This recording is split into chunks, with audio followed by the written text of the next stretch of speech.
Stanford BMES is committed to exposing undergraduate and graduate students at Stanford to the possibilities of biological applications with their specific field of engineering.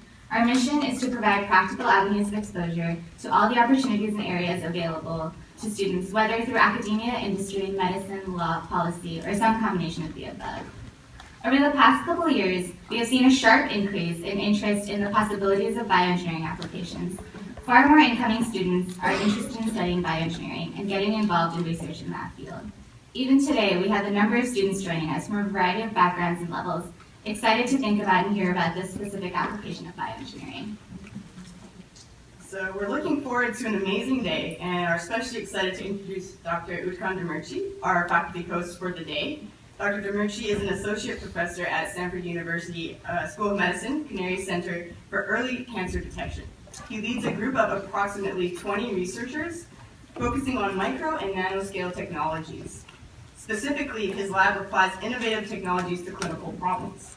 The major theme of his research is to create a microfluidic technology platforms targeting broad applications in medicine. Before we hand it over to Dr. Demirci, we want to say once again, on behalf of Stanford BMES and on behalf of all the organizers of this day, welcome, and it is a pleasure to see all of you here. Thank you very much. It's a pleasure to welcome all of you here. We do some prior work over the years in our lab as well, and I thank the Organ Preservation Bio Alliance over the past year, the whole work that they have put together around this area to pull this amazing community together. I'm happy to host this event and look forward to interacting with everyone and look forward to opportunities to brainstorm in the coming days of this whole field and its future. Thank you for coming, and the ones that came from the East Coast, I'm sure you don't mind the sun out there, but look forward to meeting everyone. Thank you. And I'll hand it out to now Sebastian to chair the session. Thanks a lot, John. Great, so welcome. We have some really cool people who are going to be sharing different types of perspectives during the day. And first off is, I think, a fantastic person. I got introduced by a mutual friend of ours, a person called Mark, who introduced me to Charity, who has, an enormous heart and is extremely talented. Performed opera all over the world. Last year released a debut album that made it to the top of the Billboard. So without further ado, Charity, welcome up.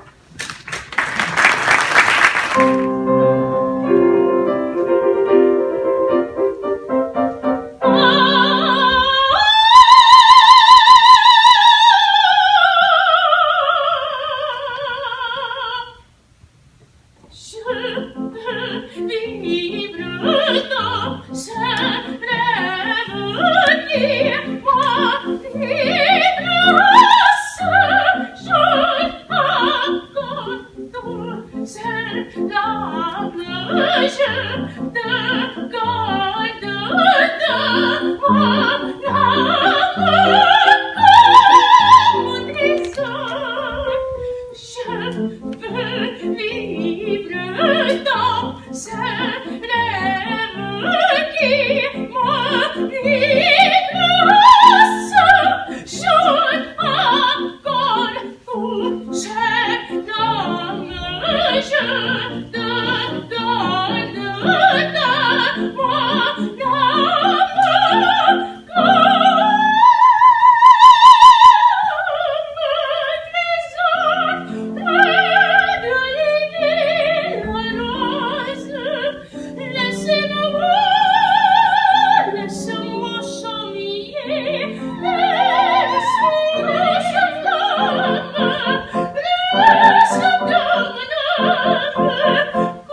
medication into my chest 24 hours a day and 7 days a week. 4.5 years into my diagnosis, I was traversing the globe, living out my dream as an opera singer, singing in some of the greatest concert halls in the world and some of the greatest roles ever written. But when my grandfather and father died 2 months apart, it was emotionally and physically devastating, and it sent my health into a downward spiral. I was admitted to the ER with an epic set of cankles. It was advanced right heart failure. I needed a lung transplant. And I was ready for the 1,000-day wait that everyone has heard of from the time they receive the diagnosis of PH. But the scoring system had just changed, and the next morning I woke up to a telephone call. It was my doctor in Cleveland.